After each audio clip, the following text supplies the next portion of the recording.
Okay. Hi guys. Right, we're back with another virtual reading lesson, and today we're going to have a look at a poem called The Giantess, which is called by Carol Ann Duffy.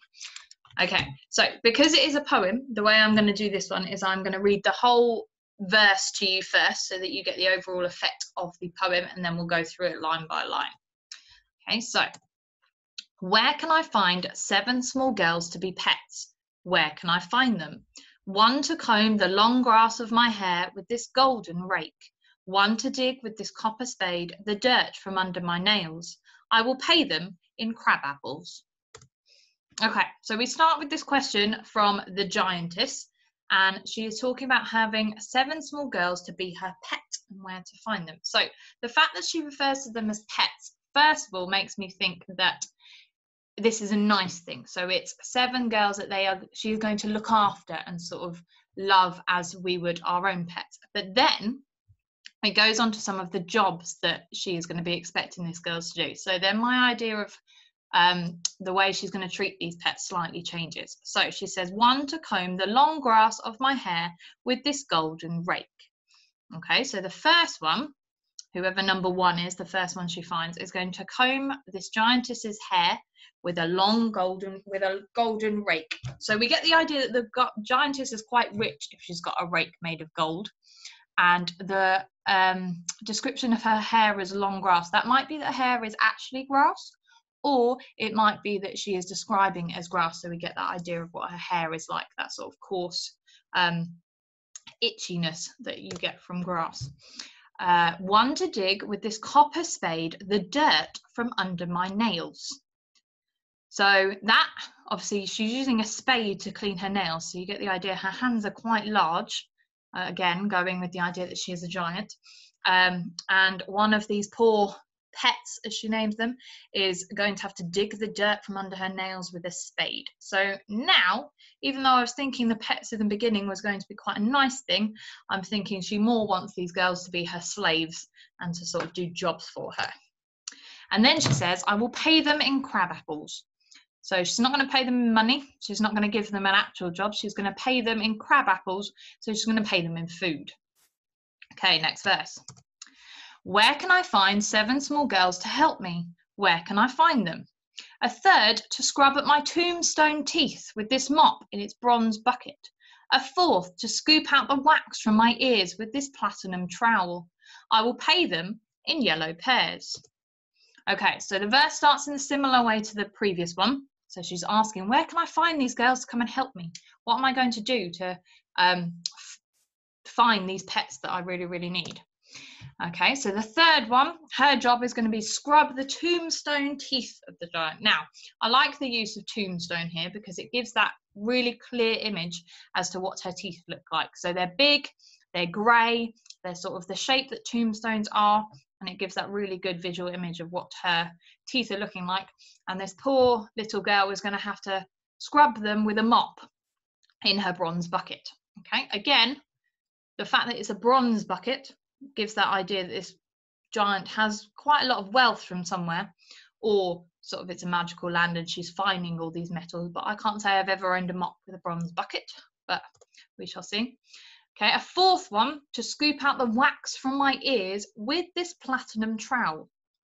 So again, platinum trowel, that's a very expensive metal. So she's got a trowel. Trowel is that sort of little spade you sometimes use in gardening, if you don't know what that trowel is. And she's going to use that to scoop out the wax from her giant ears. And she says, I will pay them in yellow pears. So they're going to get crab apples and pears as their payment. Verse 3. Where can I find 7 small girls to be good dears? Where can I find them? A 5th one to clip the nails on my toes with these sharp silver shears. A 6th to blow my enormous nose with this satin sheet. I will pay them in plums. So again, similar starting to this verse. Where can I find 7 small girls to be good dears? Where can I find them? So she refers to them as good dears. That's sort of old-timey language for sweetheart, you know. It's sort of a term of endearment there that she's calling them these good dears, these ones that are going to follow the rules and do what I tell them to do. So the 5th one is going to have to clip the nails of her toes with sharp silver shears. Okay, so shears, like big gardening scissors. Her ones are made of silver, and she's going to have to use them to clip her toenails, which is quite gross. Sixth one, to blow her enormous nose with a satin sheet.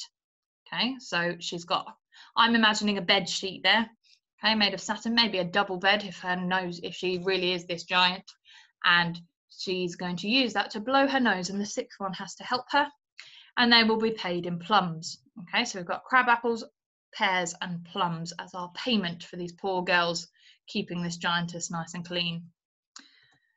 But the seventh girl will stand on the palm of my hand, singing and dancing, and I will love the tiny music of her voice, her sweet little jigs. I will pay her in grapes and kumquats and figs. Where can I find her? Where can I find 7 small girls to be pets? Okay, so the seventh girl. Now, our verses started slightly differently here.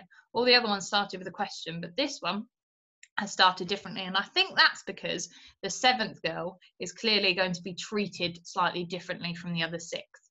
Okay, because obviously the other 6 were having to do all these horrible things where they had to clean her toenails and her earwax and things like that. Whereas the seventh girl is only going to have to stand on the palm of her hand and dance, like it is shown in the picture. Okay, so she's more of a entertainment pet than a working servant pet. And the giantess says, and I will love the tiny music of her voice, her sweet little jigs. Okay, so the giantess is going to enjoy the sound of her sing and her sweet little jigs. Jigs is sort of an old-time dance. So she's talking about how she's going to enjoy her dancing. And then it says, I will pay her in grapes and kumquats and figs. Okay, if you don't know what a kumquat looks like, it's a type of fruit. You can Google it, it'll show you a picture.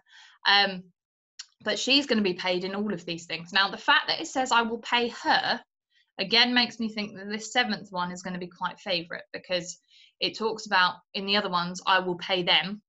Okay, so 2 of them got apples, 2 of them got pears, 2 of them got what was the other thing? Plums. Whereas this person, she is going to get 3 different types of fruit for her payment of dancing. Okay, and then it ends on, where can I find her? Where can I find 7 small girls to be pets? Okay, so it ends on that question of this giantess really, really wants to find some girls to come and help her out with all these jobs that she's looking for. And she is talking about all the jobs that she is going to be doing. Okay, hopefully that helps you a little bit with some of the questions that you have to answer on this text. Please feel free to send in any of your answers to your teachers and we will have a look at them. Okay, see you later, guys.